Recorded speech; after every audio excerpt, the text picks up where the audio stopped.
Diagnostika, zdravljenje in rehabilitacija bolnic in bolnikov z rakom dojk je ena najpomembnejših nalog Onkološkega inštituta v Ljubljani, kjer pokrivamo oskrbo več kot 70% vseh bolnikov s to boleznijo v naši državi. Z rakom dojk se na Onkološkem inštitutu ukvarja vsaj 30 specialistov različnih strok.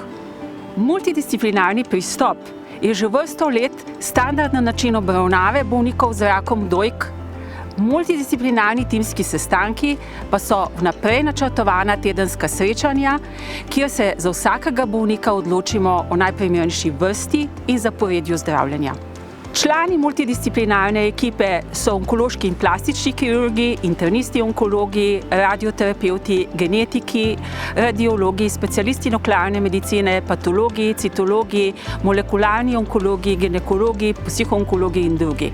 Naše bolnike z rakom dojk vključujemo v številne mednarodne klinične raziskave faz 1 do 3, izvajamo pa tudi naše lastne, tako predklinične kot klinične raziskave. Na področju raka dojk pa na Onkološkem inštitutu potekajo tudi različni nacionalni in mednarodni raziskovalni in drugi projekti. Najpogostejši rak pri ženskah je rak dojke. Ocenjujemo, da letno zaradi tega raka v svetu zboli več kot 2 milijona žensk, kar je četrtina vseh zbolelih za rakom. 500 000 žensk zaradi tega raka letno umre. V Sloveniji zelo natančno spremljamo podatke o bremenu raka v nacionalnem registru raka.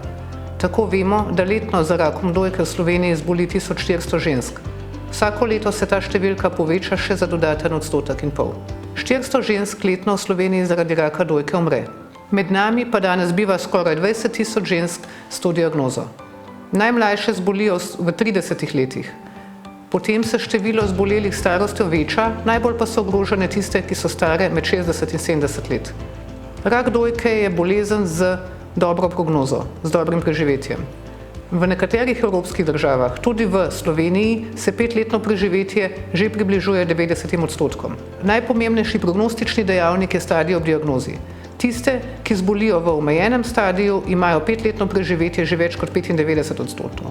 Dočim pa, če je bolezen ugotovljena v razsejanem stadiju, je preživetje komaj 20 %. Leta 2008 smo po priporočilu Sveta Evropske unije v Sloveniji pričeli z organiziranim presejalnim programom za zgodnje odkrivanje raka dojk, DORA, in ga v 10 letih razširili po celotni državi. Cilj programa DORA je zmanjšanje umrljivosti za rakom dojk v ciljni populaciji za 25 do 30%. Program vključuje 280 000 žensk v starosti od 50 do 69 let, ki jih vsaki 2 leti povabimo na digitalno mamografijo. Program izvajamo v 13 presejalnih centrih po Sloveniji na 21 mamografih. Kadar pa je potrebna dodatna diagnostika, se izvaja v 2 centrih, tukaj na Onkološkem inštitutu kot v UKC Maribor. Z udeležbo na presejanju smo zelo zadovoljni, saj je bila v letu 2019 77-odstotna. V 12 letih delovanja programa DORA smo odkrili več kot 3000 karcinomov dojke, od tega v večjem delu v začetnih stadijih. Leta 2019 smo na dodatno diagnostiko povabili le 4% vseh slikanih žensk in odkrili 7,2 karcinoma na 1000 žensk. Te kratkoročni kazalniki kakovosti že napovedujejo uspešnost programa, saj so skupaj z visoko udeležbo v programu v skladu z priporočili evropskih smernic. Veseli nas, da je program DORA v 12 letih postal primer dobre prakse na področju presejanja, tako v Sloveniji kot tudi v Evropi. Na oddelku za radiologijo od leta 2007 za diagnostiko patoloških sprememb v dojkah uporabljamo izključno digitalno tehnologijo. Za slikanje imamo na voljo 2 digitalna mamografska aparata, ki sta nadgrajena s tomosintezo in kontrastno mamografijo. V letu 2019 smo opravili preko 11 000 slikanj. Za dodatno diagnostiko imamo na voljo še 3 visokokakovostne ultrazvočne aparate, na katerih smo v letu 2019 opravili preko 4000 ultrazvočnih preiskav dojk in preko 830 debeloigeljnih biopsij. Za diagnostiko netipnih sprememb v dojkah imamo na voljo tudi ležečo mizo, na kateri opravljamo vakuumske debeloigeljne punkcije dojk. V letu 2019 smo opravili 183 takšnih preiskav. To napravo uporabljamo tudi za predoperativno lokalizacijo netipnih sprememb, vidnih na mamografiji. Kot najvišjo stopnjo diagnostike je na voljo magnetna resonanca jakosti 1,5 Tesla, ki omogoča tudi vakuumsko debeloigeljno punkcijo. Na Onkološkem inštitutu v Ljubljani opravimo približno 70% operacij vseh novo odkritih rakov v Sloveniji. Z uvedbo programa DORA odkrijemo večje število majhnih netipnih lezij v dojkah. V letu 2019 smo opravili 740 predoperativnih lokalizacij sprememb v dojkah. Večina radiologov zaposlenih na oddelku za radiologijo sodeluje tudi v programu DORA, večinoma kot očitovalci. Na oddelku za patologijo Onkološkega inštituta v Ljubljani letno pregledamo več kot 1000 debeloigeljnih biopsij dojke in več kot 1500 ekscizij oziroma resekcij tumorjev dojke. S patologijo dojke se ukvarja vseh 8 patologov. Redno sodelujemo na konziliju za netipne lezije v dojki in na pre- in pooperativni konferenci za presejanje raka dojk v Sloveniji DORA. Na vseh invazivnih karcinomih določimo klasične histološke lastnosti tumorja, histološki tip, stopnjo diferenciacije oziroma gradus in velikost tumorja, pa tudi prizadetost odstranjenih pazdušnih bezgavk. Imunohistokemično določamo delež tumorskih celic, ki izražajo hormonske receptorje, estrogenske in progesteronske in proliferacijsko aktivnost MIB1 ter status gena HER2, ki ga določamo imunohistokemično in z metodo FISH. Bolnicam z zgodnjim rakom dojke in ugodnimi histološkimi lastnostmi tumorja na zahtevo onkologa pripravimo in pošljemo vzorec tumorskega tkiva tudi za določitev molekularnih lastnosti z metodo MammaPrint ali Oncotype. Bolnicam z razsejano boleznijo pa v primeru kliničnih indikacij imunohistokemično določimo delež pozitivnih imunskih celic na PDL1 v tumorski stromi in pripravimo vzorec tumorja za dodatne molekularno-genetske preiskave na oddelku za molekularno diagnostiko Onkološkega inštituta. Aspiracijska biopsija ali po domače citološka punkcija je uveljavljena diagnostična metoda, ki jo na Onkološkem inštitutu Ljubljana že 61 let uporabljamo v diagnostiki tipnih tumorjev v dojki in za potrditev metastatske bolezni. Čeprav so jo v številnih razvitih deželah nadomestili z biopsijo z debelo iglo, jo v Sloveniji še vedno uporabljamo, saj obe metodi dajeta primerljive rezultate.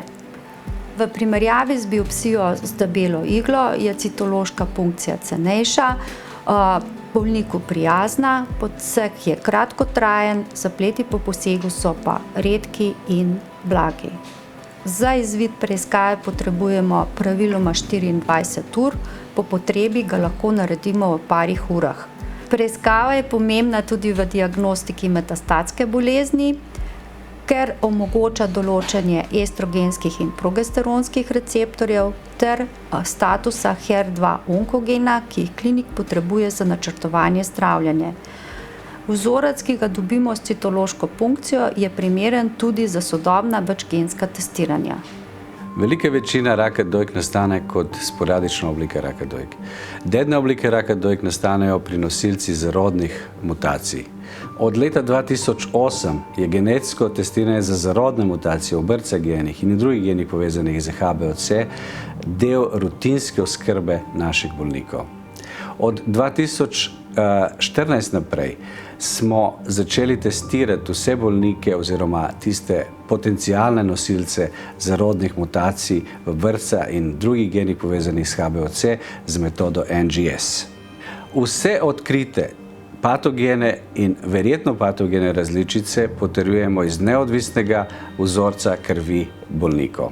Cilj takega testiranja je prepoznati nosilce zarodnih mutacij in jih omogočiti ustrezno preventivno spremljanje. Od leta 2018 je status brca genov postal pomemben tudi za zdravljenje bolnikov z PARP inhibitorji. Poleg tega, da testiramo za zarodne mutacije, testiramo tudi tumorsko tkivo in sicer predvsem testiramo spremembe v PIKCA, genu PIKCA, z metodo RT-PCR, ali pa, kadar je to indicirano, tudi testiramo NTRK fuzije z metodo NGS. Omeniti je potrebno tudi dejstvo, da smo z zdravstveno zavarovalnico dosegli dogovor, da so vsi stroški genetskega testiranja za naše bolnike v celoti kriti strani zdravstvene zavarovalnice. Že leta 1999 smo na Onkološkem inštitutu pričeli z dejavnostjo genetskega svetovanja. Dejavnost smo širili in leta 2008 je postala del redne zdravstvene dejavnosti na Onkološkem inštitutu, kar pomeni, da bolnikom ni bilo že od takrat, niti ne sedaj, potrebno plačati oziroma doplačati za to zdravstveno storitev. Šele sedaj se zavedamo pomembnosti teh zgodnjih začetkov, saj je v tem trenutku genetski izvid zelo pomemben za načrtovanje zdravljenja. V sklopu dednega sindroma raka dojk in jajčnikov smo v 20 letih testirali že več kot 5000 posameznikov iz 3350 družin. Tako imamo zdaj že več kot 700 brca pozitivnih. Trenutno v okviru multidisciplinarne obravnave genetsko testiranje, če se le da že pred kirurškim zdravljenjem, omogočimo vsem ženskam pred 45 letom starosti, vsem s trono negativnim rakom dojk, vsem z bilateralnim rakom dojk, vsem moškim z rakom dojk, ne glede na starost ob diagnozi, in vsem s pozitivno družinsko anamnezo za dedni sindrom raka dojk in jajčnikov. Prav tako genetski test ponudimo vsem bolnicam z razsejanim rakom dojk, saj je izvid zelo pomemben za načrtovanje zdravljenja. Rezultati genetskega testiranja so na voljo onkologom v roku 3 do 4 tednov. Bolnike povabimo na prevzem izvida in jim razložimo pomen izvida za njih in za njihove zdrave svojce. Zaradi visoke odličnosti na evropskem nivoju smo bili povabljeni v Evropsko referenčno mrežje za redke bolezni, za dedne rake ERN Genturis, na kar smo zelo ponosni. Obravnava raka dojk na Onkološkem inštitutu je preko mamarnega tima organizirana kot funkcionalna breast unit, kot narekujejo evropske smernice. Kirurško zdravljenje obsega vse sodobne tehnike, zato lahko zagotavljamo vsaki bolnici posebej najprimernejšo obravnavo. Letno operiramo okoli 750 novih bolnic z rakom dojk. V tesnem sodelovanju z oddelki za radiologijo, nuklearno medicino, patologijo in citologijo večino bolnic zdravimo z minimalno invazivnimi kirurškimi tehnikami, med katere sodijo lokalizacija netipnih lezij z izotopom in biopsija sentinel bezgavk. Kadar je potrebna mastektomija, v sodelovanju z kirurgi plastiki kliničnega centra bolnicam nudimo takojšnjo ali odloženo rekonstrukcijo z vsadki ali avtolognim tkivom, približno 250 posegov letno. Kirurgi Onkološkega inštituta kot člani multidisciplinarnega tima sodelujemo v diagnostičnem postopku, na številnih konzilijih, v follow-upu bolnic po operacijah ter opravimo dobršen del hormonskega zdravljenja raka dojk. Poudarjamo tudi svoje sodelovanje v timu za onkološko genetsko svetovanje, vodimo ambulanto za visoko ogrožene bolnice in opravljamo profilaktične operacije. Kirurgi smo vpeti v pedagoški proces, dodiplomski in podiplomski, v mednarodno sodelovanje in v znanstveno-raziskovalno delo, kar nenazadnje potrjuje tudi naša bibliografija. Kot predstavniki Onkološkega inštituta sodelujemo v državnem programu obvladovanja raka z namenom, da vsem bolnicam v Sloveniji zagotovimo hitro in vrhunsko obravnavo raka dojk. Zdravljenje z obsevanjem ali radioterapija je eden od 3 temeljnih načinov zdravljenja bolnic z rakom dojk. Na Onkološkem inštitutu letno obsevamo več kot 1200 bolnic z rakom dojk. Za zdravljenje imamo na voljo 8 linearnih pospeševalnikov, na katerih izvajamo vse najsodobnejše tehnike obsevanja. Poleg standardne tridimenzionalne radioterapije uporabljamo še IMRT in VMAT tehniko ter stereotaktične tehnike obsevanja, kot sta stereotaktična radiokirurgija in stereotaktično obsevanje telesa. Pri bolnicah z rakom dojk zelo pogosto uporabljamo tudi tehniko obsevanja v globokem vdihu, pri kateri je obsevanje izvedeno samo v fazi globokega vdiha. Ta tehnika omogoča, da srce, ki leži pod levo dojko, prejme čim nižji odmerek sevanja.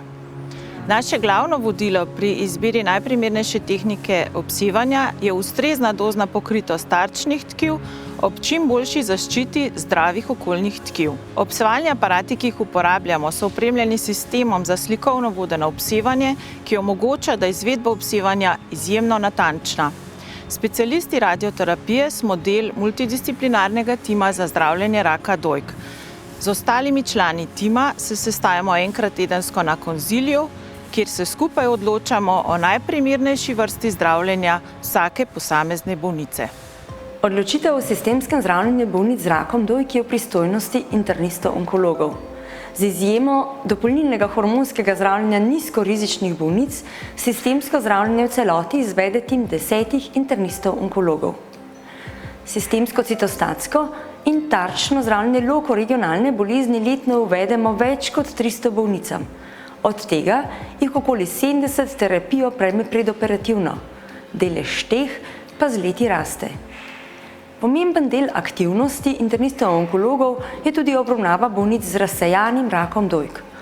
Ocenjujemo, da je na aktivnem zdravljenju razsejane bolezni stalno okoli 700 bolnic. Sistemsko zdravljenje bolnic z rakom dojk večinoma poteka ambulantno, prostori dnevne bolnišnice, kjer predpisano terapijo aplicirajo izkušene medicinske sestre. Terapijo naročamo elektronsko in se pripravlja centralno v prostorih lekarne Onkološkega inštituta. Približno 60 do 70% bolnic sistemsko terapijo prejme preko venske valvule. Imamo tudi bolnišnični oddelek, na katerem je za obravnavo bolnic z rakom dojk na voljo 6 postelj. Namenjene so predvsem obravnavi zapletov sistemskega zdravljenja. Pomembno je, da so v Sloveniji za bolnice z rakom dojk brez doplačila dostopna vsa zdravila, ki so za to bolezen registrirana pri Evropski agenciji za zdravila. Tudi ženske z rakom dojke lahko postanejo biološke matere, če shranimo genetski material pred uvedbo kemo ali radioterapije. Shranjujemo genetski material v obliki jajčnih celic, zarodkov ali tkiva jajčnika. Če se odločimo za shranjevanje jajčnih celic ali zarodkov, je potrebno, da stimuliramo jajčnike z gonadotropini v kombinaciji z analogi gonadoliberinov. In kar je pri raku še posebno pomembno, za preprečevanje povečane sinteze estrogenov dodajamo tudi aromatazne zaviralce. Rast foliklov nadzorujemo z ultrazvokom. Ko so te folikli dovolj veliki, jih spunktiramo skozi nožnico, prav tako pod kontrolo ultrazvoka. V foliklovi tekočini izoliramo jajčne celice in jih shranimo za kasnejšo uporabo. Če se odločimo za shranjevanje zarodkov, te celice oplodimo, vendar moramo vedeti, da so potem zarodki last obeh partnerjev. Predvidevamo, da je za eno nosečnost potrebno 12 do 20 jajčnih celic. Intenzivno smo se začeli ukvarjati z shranjevanjem genetskega materiala leta 2012 in v obdobju od 2013 do 2019 smo shranili genetski material pri 185 pacientkah in kar 40% je bilo tistih z rakom dojke. Rekonstrukcija dojke po mastektomiji je postala pomemben del zdravljenja raka dojke in z rekonstrukcijo želimo povrniti telesno celovitost, samopodobo vsake ženske, s tem samozavest, izboljšati psihofizično stanje ženske ter kakovost njenega življenja po zdravljenju raka dojke. Rekonstrukcija dojke je lahko takojšnja, primarna, lahko je odložena, sekundarna in manjše nepravilnosti lahko popravimo s tehnikami onkoplastične kirurgije. Pri odstranitvi celotne dojke pa uporabimo telesu lastna tkiva, tako imenovana autologna rekonstrukcija ali umetne materiale, tkivne razširjevalce in silikonske vsadke. Med sodobne tehnike pa prištevamo tudi liposukcijo in lipofiling, rekonstrukcijo bradavice in tetovažo kolobarja. Če pa želimo popoln rezultat, pa se pogosto na željo bolnice odločimo tudi za preoblikovanje sosednje zdrave dojke. Pri predstavitvi vseh možnosti na onkološko-rekonstruktivnem konziliju bolnici predstavimo vse možnosti onkološkega zdravljenja ter rekonstrukcije, vse prednosti in slabosti posameznih tehnik. Nazadnje pa se bolnica sama odloči za zanjo najbolj primeren način, tako zdravljenja raka kot rekonstrukcije. Ljubljanska šola ima zelo bogato tradicijo, multidisciplinaren in personaliziran pristop, kjer tim zdravnikov vsaki bolnici posebej ponudi najboljše možnosti sodobnega zdravljenja. V Ljubljani prevladujejo takojšnje rekonstrukcije, pri katerih je uspešnost mikrokirurške tehnike 99,6%. Uvajamo tudi inovativne pristope, uporabo sodobne tehnologije, kot so tridimenzionalno načrtovanje in modeliranje, ki nam omogoča hitrejše, še bolj natančno oblikovanje dojke ter bolj standardiziran končni rezultat. Bolezen rak in njegovo zdravljenje puščata globoke sledi tudi v psihičnem doživljanju. Duševna stiska je spremljevalec tega procesa, pomembno pa je, da prepoznamo tiste bolnike, pri katerih so obremenitve in stiske večje, kot so njihovi viri za spoprijemanje. Pomembno je, da po doživljanju in po stiski ljudi povprašamo. Ob anksiozni in depresivni simptomatiki, strahu pred ponovitvijo bolezni, ob stiski, ob spoprijemanju s številnimi telesnimi težavami in spremenjenimi vlogami v življenju, bolnikom nudimo klinično psihološko obravnavo, tako individualno kot skupinsko. Med različnimi oblikami obravnave so v ospredju suportivna podporna psihoterapija ter kognitivno-vedenjska terapija. Ob globljih stiskah pa je za bolnike smiselno, da sprejmejo tudi pomoč z zdravili. Globljo stisko lahko bolniki doživljajo kadarkoli na poti bolezni in zdravljenja, zelo pogosto spregledano obdobje pa je obdobje po zaključenem zdravljenju. Izziv psihoonkološke obravnave kot dela celostne obravnave bolnikov z rakom pa je zagotavljanje dostopnosti le-te tistim, ki jo potrebujejo in takrat, ko jo potrebujejo. Celostna onkološka rehabilitacija vključuje aktivne postopke za izboljšanje bolnikovega stanja od trenutka, ko izve za bolezen, pa vse do vrnitve vsakdanje življenje in delo. Vključuje medicinsko, psihološko, socialno in poklicno rehabilitacijo.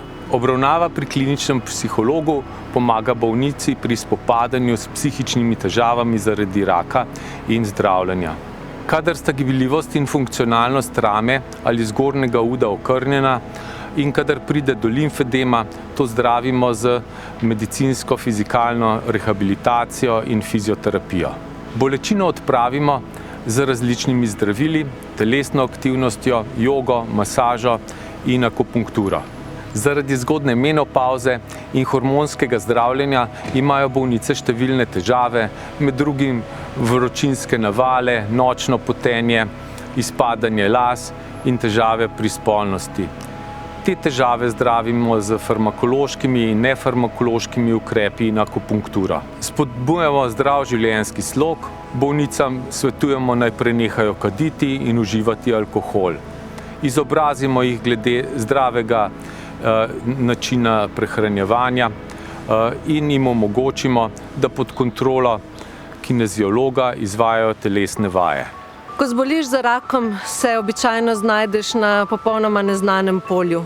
In tudi vstop na stavbo Onkološkega inštituta je popolnoma neznan in nemalokrat zastrašujoč. A bolniki kmalu ugotovimo, da bo vse potekalo pod isto streho, od diagnostike, terapije in potem tudi sledenja po zdravljenju. In to je zelo pomembno. Zdrav človek si ne more predstavljati, kakšno breme je sprehajanje med specialisti, med zdravljenjem ali celo med inštitucijami. Včasih se moramo sami znajti v takšni težki situaciji, da začnemo to ceniti. Kot ozdravljenka in aktivna zagovornica bolnikov lahko z zagotovostjo trdim, da si multidisciplinarna obravnava na Onkološkem inštitutu zasluži vse pohvale in zahvalo. Pa tudi, če se včasih kaj zatakne in se vmešamo predstavniki društev, zadeve zelo hitro in uspešno rešimo.